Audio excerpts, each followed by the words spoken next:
नमस्कार दोस्तों, मेरा नाम है पंकज दुबे और आज हम बात करने वाले हैं दोस्तों कनाडा के बारे में।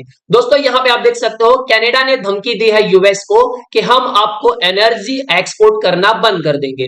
बेसिकली दोस्तों जो ये कनाडा यूएस को ये धमकी दे रहा है और बोल रहा है कि यूएस के कुछ ऐसे स्टेट हैं जिनको हम इलेक्ट्रिसिटी प्रोवाइड करते हैं, अगर उन स्टेट को हम इलेक्ट्रिसिटी नहीं प्रोवाइड करेंगे तो यूएस के वो सारे स्टेट अंधेरे में अपनी रात गुजारेंगे। तो दोस्तों जो यहाँ पे कनाडा के द्वारा यूएस को धमकी दी गई है, तो क्या उसका यूएस के ऊपर कोई प्रभाव पड़ने वाला है? तो दोस्तों उसका यूएस के ऊपर कोई प्रभाव पड़ने वाला नहीं है, उसको आगे डिटेल में हम पूरा समझने वाले हैं। लेकिन जिस तरह से जस्टिन ट्रूडो ने यहाँ पे बैल को लाल कपड़ा दिखा दिया है, अब बैल क्या करेगा, सींग निकालेगा और इनको घुसेड़ देगा। दोस्तों अब जिस तरह से यहाँ पे हालात बन रहे हैं दोस्तों, पहले आपने देखा होगा कि ट्रंप ने सीधा जस्टिन ट्रूडो को बोल दिया गवर्नर ऑफ कनाडा, बहुत सारी चीजें हुई। अब कनाडा की तरफ से बोला गया कि भैया अब आपको जवाबी कार्रवाई करनी पड़ेगी और आपको कुछ बोलना पड़ेगा। तो यहाँ पे जस्टिन ट्रूडो की सरकार की तरफ से जब प्रेशर आया तो जस्टिन ट्रूडो ने बयानबाजी किया और बोला कि हम यूरेनियम और ऑयल पे टैक्सेस बढ़ा देंगे, इलेक्ट्रिसिटी बंद कर देंगे, ये कर देंगे।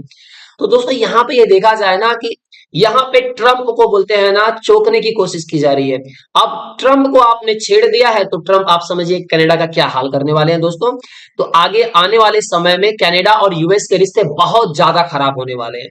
प्लस दोस्तों यहाँ पे ये भी देख सकते हो कि ट्रंप ने क्या बोला है, वोंट डू बिजनेस, हम बिजनेस नहीं करेंगे उन कंट्रीज के साथ में जो रिफ्यूज करेंगे कि हम अपने माइग्रेंट्स को वापस नहीं लेंगे। दोस्तों जिस तरह से बोलते हैं ना, यूएस में जब इलेक्शन चल रहा था तो डोनाल्ड ट्रंप ने बोला था अपने इलेक्शन कैंपेन के टाइम पे कि जैसे मैं चुन करके आऊंगा तो मेरा सबसे पहला जो काम रहेगा, मैं वो मास डिपोर्टेशन करूंगा यूएस के हिस्ट्री में पहली बार ऐसा होगा। और जितने भी इलीगल इमिग्रेशन हुए हैं, इलीगल तरीके से जो माइग्रेंट्स आकर के बाइडेन की सरकार के समय जो यूएस के अंदर आकर के बस गए हैं, मैं सबको निकाल करके यहाँ पे बाहर फेंकूंगा। तो यहाँ पे ट्रम्प के द्वारा बोला गया है कि we have criminals in our countries and जिस उन क्रिमिनल्स को हमने पहले कभी नहीं देखा था, ऐसे टाइप के क्रिमिनल्स यहाँ पर आकर के बस गए। हमारा पहला बेसिक बोलते हैं चीज होगा, हम इन क्रिमिनल्स को निकाल करके बाहर फेंकेंगे। प्लस दोस्तों यहाँ पे जस्टिन ट्रूडो यहीं पे नहीं रुके। ट्रूडो ने क्या बोला कि देखिए जिस तरह से कमला हैरिस इलेक्शन में हार गई है, वो तो पूरे बोलते हैं ना एक सेटबैक है विमेंस के लिए। तो मतलब अमेरिका में जितनी भी औरतें हैं सब के लिए बोलते हैं ना, एक सेटबैक है जिस तरह से कमला हैरिस क्या की है, इलेक्शन हारी है।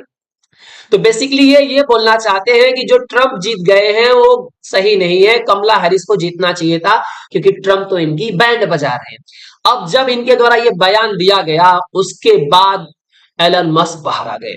इन्होंने बोला यार ट्रूडो यार इनसफरेबल टूल हो गया, इसका दिमाग उमाग काम नहीं कर रहा है, इसको पता ही नहीं है क्या सही है क्या गलत है, ये कुछ भी बोल देता है। चलो बिंदी बिंदी लगा लो आप। अब यहाँ पे इसके पहले भी आप देखा होगा दोस्तों कि एलन मस्क ने पहले भी बोला था कि ट्रूडो की सरकार जाने वाली है और ये दोबारा में पीएम बनने वाले नहीं है, दोबारा चुन करके आने वाले नहीं है। अब एलन मस्क भी और पूरा ट्रम्प का पूरा जो टीम है इनके पीछे पड़ गए हैं। अब इनका इलेक्शन में हारना तो एकदम क्लियर है। जिस तरह से कनाडा ने अपने रिश्ते भारत से खराब कर लिए, सेम उसी तरह से जस्टिन ट्रूडो की पूरी कोशिश है कि किसी तरह से यूएस से जो बचे कुछ रिश्ते हैं इनके वो भी खराब कर लिए जाए दोस्तों। तो चलिए दोस्तों जरा डिटेल में देखते हैं यहाँ पे चल क्या रहा है। तो दोस्तों यहाँ पे आप देख सकते हो कि कनाडा के द्वारा ये धमकी दी गई है कि हम यूएस को इलेक्ट्रिसिटी प्रोवाइड नहीं करेंगे। तो बेसिकली समझते हैं क्या यूएस को इसका कोई प्रभाव पड़ने वाला है? तो हम 2018 से बात करते हैं। तो 2018 में यहाँ पे 19, फिर 2020, 21, 22, 23, 24। 24 में आप देख रहे हो दोस्तों कि जो कनाडा यूएस को इलेक्ट्रिसिटी प्रोवाइड कर रहा है वो बहुत कम होते जा रहा है। 22-23 के ड्यूरेशन में आप देख सकते हो बहुत ज्यादा इलेक्ट्रिसिटी लोग ने प्रोवाइड किया। तो दोनों कंट्रीज एक दूसरे को क्या करती हैं, इलेक्ट्रिसिटी प्रोवाइड करती हैं। यूएस इलेक्ट्रिसिटी किसको प्रोवाइड करता है, कनाडा को, और कनाडा किसको इलेक्ट्रिसिटी प्रोवाइड करता है, यूएस को। तो सर आपके दिमाग में क्वेश्चन आएगा कि अगर ये दोनों को इलेक्ट्रिसिटी प्रोवाइड करते हैं तो खुद क्यों नहीं यूज करते हैं, उसको भी आगे हम डिटेल में समझने वाले हैं। तो यहाँ पे ये जो ब्लू वाला देख रहे हो, ये यूएस इलेक्ट्रिसिटी देता है किसको, कनाडा को। अब यहाँ पे देख सकते हो 2024 में यूएस ज्यादा से ज्यादा इलेक्ट्रिसिटी प्रोवाइड कर रहा है किसको, कनाडा को। और यहाँ पे जो देख रहे हो येलो वाला पोर्शन, इसमें कनाडा इलेक्ट्रिसिटी प्रोवाइड करता था किसको, यूएस को, और जो धीरे धीरे यहाँ पे कम हो गया है। 2018-19 ये सब में अच्छा चल रहा था, लेकिन 2024 में देख रहे हो यहाँ पे कम होते जा रहा है। तो दोस्तों ऐसा क्या है कि एक दूसरे को लोग इलेक्ट्रिसिटी प्रोवाइड कर रहे हैं? तो अगर हम यूएस के व्यू पॉइंट से देखो तो यहाँ पे यूएस क्या करता है, न्यूक्लियर से 60% इलेक्ट्रिसिटी बनाता है। हाइड्रो से 8%, गैस से 9% और कोल से 23%। तो यूएस ने बोला कि देखिए इन्वायरमेंट को ध्यान में रखते हुए इसने कनाडा के साथ में एक अंडरस्टैंडिंग बना ली कि कनाडा क्या करता है, 60.4% क्या करता है, हाइड्रो पावर से क्या करता है, इलेक्ट्रिसिटी प्रोवाइड करता है। यहाँ पे आप देख सकते हो दोस्तों कि जिस तरह से जियोपॉलिटिकली कनाडा को बेनिफिट मिला है, उससे कनाडा मैक्सिमम क्या करता है, हाइड्रो पावर से क्या करता है, इलेक्ट्रिसिटी बनाता है दोस्तों। तो यहाँ पे आप कनाडा के अगर व्यू पॉइंट से देखने जाओगे दोस्तों, तो 60.4% ये हाइड्रो से क्या करते हैं, इलेक्ट्रिसिटी बनाते हैं, और न्यूक्लियर से ये बनाते हैं 13.9%, और फिर यहाँ पे नेचुरल गैस से बनाते हैं, अदर रिन्यूएबल से बनाते हैं, और कोल से बनाते हैं 5.1, और यहाँ पे 12.8 बनाते हैं, नेचुरल गैस ऑयल अदर से बनाते हैं, और रिन्यूएबल सोर्सेज से बनाते हैं 7.8%। तो ऐसे में अमेरिका ने बोला कि देखिए इन्वायरमेंट को ध्यान में रखते हुए हम क्या करते हैं, करेंगे, आप ज्यादा करते हो हाइड्रो पावर से, क्या करते हो आप इलेक्ट्रिसिटी ज्यादा बनाते हो, तो हम आपसे इलेक्ट्रिसिटी ज्यादा खरीद लेंगे, और हम यहाँ पे कोल का ज्यादा उपयोग नहीं करेंगे, और ये गैस उसका ज्यादा उपयोग करके हम इलेक्ट्रिसिटी जनरेट नहीं करेंगे, और न्यूक्लियर का भी कम उपयोग करेंगे ताकि इन्वायरमेंट सेफ रहे। तो इस अंडरस्टैंडिंग पे क्या करते थे, कनाडा यूएस को इलेक्ट्रिसिटी बेचता था और यूएस कनाडा को इलेक्ट्रिसिटी बेचता था।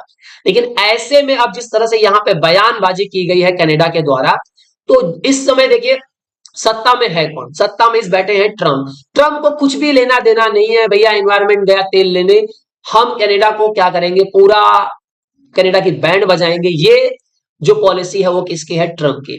तो ट्रंप ने क्लियर कर दिया है कि जिस तरह से यूएस के अंदर कनाडा से और मेक्सिको से बहुत सारे इलीगल इमिग्रेंट्स और ड्रग्स यहाँ पे यूएस के अंदर पहुंच जा रहे हैं, मैंने बहुत बार इन दो कंट्रीज को मना किया भैया इसके ऊपर कोई स्टेप उठाओ, लेकिन ये कंट्री कुछ स्टेप नहीं उठा रही, तो इनके ऊपर 25% और इनके ऊपर भी हम 25% टैरिफ लगाएंगे। प्लस यहाँ पे दोस्तों चाइना के ऊपर भी बोला गया कि 25% टैरिफ लगाएंगे, प्लस 10% टैरिफ इसलिए और लगाएंगे कि चाइना की तरफ से यहाँ पे कुछ सामान आ जाता है ड्रग्स का, फिंटेनाइल ड्रग्स का आ जाता है सामान यहाँ पे, जो मैक्सिमम में बंद करके यूएस के अंदर आता है। तो हम 10% चाइना के ऊपर और टैक्स टैरिफ लगा देंगे, क्योंकि चाइना ने बोला था कि जी जितने भी ड्रग्स के माफिया हैं उनको हम पकड़ेंगे तो डेथ पेनाल्टी देंगे, ये करेंगे वो करेंगे, लेकिन चाइना ने ऐसा कुछ किया नहीं। तो कनाडा बेसिकली दोस्तों आप देख सकते हो, जिस तरह से कनाडा ने इंडिया के साथ में अपने रिश्ते खराब कर लिए, उसी तरह से कनाडा की जो बयानबाजी है उससे लगता है कि वो यूएस के साथ भी अपने रिश्ते खराब करने वाला है। तो जस्टिन ट्रूडो यहाँ पे ऐसा कर क्यों रहे हैं, देखिए ट्रूडो को कुछ लेना देना नहीं है, ट्रूडो को खाली इलेक्शन जीतना है बस किसी तरह से। ये देखिए खालिस्तानियों के सपोर्ट में आ जाते हैं, क्यों, इलेक्शन जीतना है। ये भाई साहब बोलते हैं ना इजराइल के खिलाफ हो जाते हैं। जैसे इंटरनेशनल क्रिमिनल कोर्ट ने बेंजामिन नेतन्याहू के खिलाफ अरेस्ट वारंट निकाला, तो सबसे पहले कनाडा उछल करके आया, हाँ हम बेंजामिन नेतन्याहू को अरेस्ट कर लेंगे। भाई साहब इनको बस एक बोलते हैं ना वोटिंग परसेंटेज दिखता है, अब इनको लगता था कि देखिए अभी ये बेंजामिन नेतन्याहू के खिलाफ बोला हो तो कुछ ऐसे लोग हैं कनाडा में जो फिलिस्तीन को बहुत सपोर्ट करते हैं और इजराइल से नफरत करते हैं, तो उनका वोटिंग शेयर हम मुझे मिल जाएगा। तो इस बेसिस पे भाई साहब अपनी बयानबाजी करते हैं, लेकिन अब ये पूरी तरह से फंस चुके हैं, क्योंकि ये बयानबाजी जो कर रहे हैं हम इलेक्ट्रिसिटी रोक देंगे, ये रोक देंगे, तो प्रैक्टिकली समझा जाए दोस्तों तो काम करने वाला नहीं है, क्योंकि यूएस भी क्या कर रहा है, आप जो आंकड़े देख रहे हो, अब मैक्सिमम इलेक्ट्रिसिटी प्रोवाइड कर रहा है कनाडा को, और कनाडा यूएस को बहुत कम इलेक्ट्रिसिटी प्रोवाइड कर रहा था। ऐसे में जो उनकी जो बयानबाजी है किसी तरह से काम करने वाली नहीं है।